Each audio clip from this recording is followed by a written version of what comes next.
this was always our hideout. It's from Diane Memail Nomak. Okay, hi Di.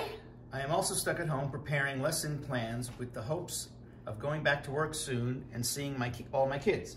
Just me and our husband and our dog. Kids are grown up with their own kids. So my question is, other than cooking, how are you passing the time? Doing this. John and I have become a production studio, which is so funny because this, you know, I grew up in the Adirondacks, which is where we are, and this was always our hideout. Like, we were happy that our cell phones worked terribly here and that we had very poor internet service. And now we've had to kind of upgrade all that so that we can still all be together and think of a new way to communicate with people. So we've had to break down a lot of mental barriers about our fort in the woods kind of a thing.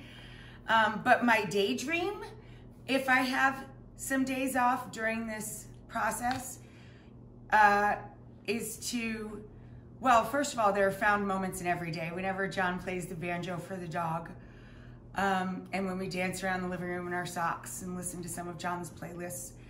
But my daydream is to read some of the books that I bought at the Strand bookstore, because I like to read real books, or that my friend Harlan Coben gave me, some of his back titles that I haven't read yet. So I want to read.